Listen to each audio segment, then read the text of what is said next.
ჟენევის საერთაშორისო მოლაპარაკებების მე-40 რაუნდი შედგა, რომლის ფარგლებში ორი სამუშაო ჯგუფის შეხვედრა გაიმართა.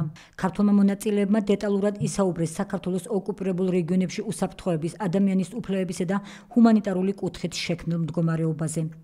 მოლაპარაკებებში მონაწილეობდნენ აფხაზეთის ავტონომიური რესპუბლიკის მთავრობის თავმჯდომარის მოვალეობის შემსრულებელი ვახტანგ ყოლბაია, ეგრეთ წოდებული სამხრეთ ოსეთის ავტონომიური ოლქის დროებითი ადმინისტრაციის ხელმძღვანელი. ასევე მონაწილეობდნენ ცხინვალისა და სოხუმის საოკუპაციო რეჟიმების წარმომადგენლები.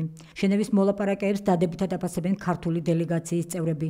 ვახტანგ ყოლბაიას შეფასებით საკითხების განხილვა კონსტრუქციულ გარემოში მიმდინარეობდა. თუ არ ჩავთვლით უმთავრეს საკითხს, იძულებით გადაადგილებულ პირთა საკუთარ სახლებში დაბრუნების თემას, რომლის განხილვის დროსაც საოკუპაციო რეჟიმის წარმომადგენლებმა კვლავ დატოვეს შეხვედრის დარბაზი. მოლაპარაკების მე-40 რაუნდზე ისაუბრეს რუსეთის ანექსიის პოლიტიკის შედეგებზე. გალში მცხოვრები ქართველთა უფლებების დარღვევაზე, პასპორტიზაციის პრობლემებსა და მშობლიურ ენაზე განათლების შეზღუდვის ფაქტებზე. ჟენევის პროცესი იმიტომ შეიქმნა, რომ იქ პირველი საკითხია დევნილების დაბრუნება. დევნილთა პრობლემები გადაწდეს, დაიწყოს მათზე კონსულტაციები, საქმიანი საუბარი.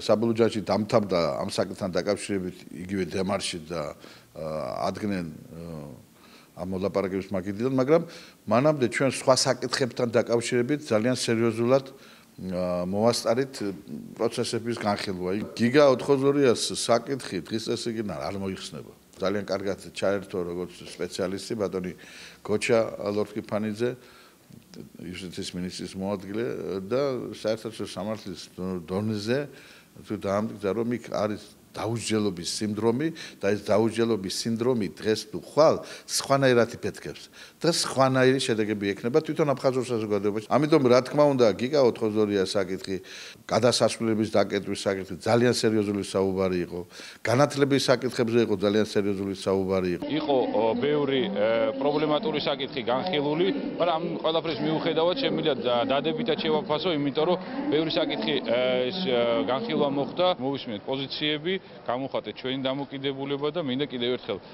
ამ კონტექსტში მადლობა გადაუხადოთ ჩვენ პარტნიორ ქვეყნებს. ჟენევის მოლაპარაკებების შედეგებზე საქართველოს საგარეო საქმეთა სამინისტრომ განცხადება გაავრცელა. საქართველოს წარმომადგენლებმა კვლავ მწვავედ დააყენეს რუსეთის ანექსიის პოლიტიკის შედეგები, რაც გამოიხატება აფხაზეთის და ცხინვალის რეგიონების რუსეთის სამხედრო, პოლიტიკურ, ეკონომიკურ და ჰუმანიტარულ სივრცეში ეტაპობრივ ინტეგრაციაში. აღინიშნა ის, რომ საქართველოდან სამხედრო ძალების გაყვანის შესახებ ნაკისრი ვალდებულების შესრულების ნაცვლად რუსეთი პირიქით აძლიერებს სამხედრო ყოფნას აფხაზეთის და ცხინვალის რეგიონებში. ამ ფონზე საქართველოს წარმომადგენლებმა აღნიშნეს რუსეთის ფედერაციის მხრიდან ძალის არ გამოყენების ვალდებულების დადასტურების მნიშვნელობა. ხაზი გაუსვეს ოკუპირებულ რეგიონებში უსაფრთხოების საერთაშორისო მექანიზმების შექმნის აუცილებლობას.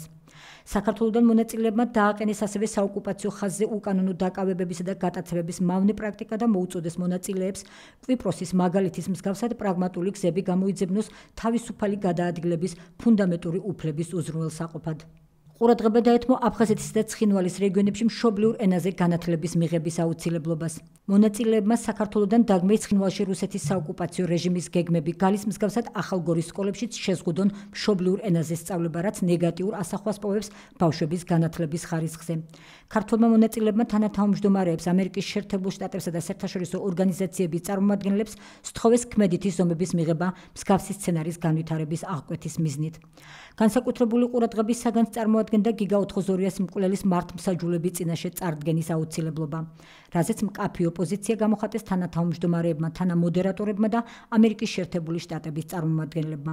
ჟენევის მოლაპარაკებებისა და გალის ინციდენტების პრევენციისა და მათზე რეაგირების მექანიზმის ფარგლებში ქართველი მონაწილეების კონსტრუქციული თანამშრომლობის პასუხად რუსეთის საოკუპაციო რეჟიმის უპასუხისმგებლო პოზიცია რაშიდ კანჯი ოღლის მიმართ კიდევ უფრო აძლიერებს დაუსჯელობის სინდრომს ოკუპირებული აფხაზეთის რეგიონში და ახალისებს ძალადობას ეთნიკურ საფუძველზე.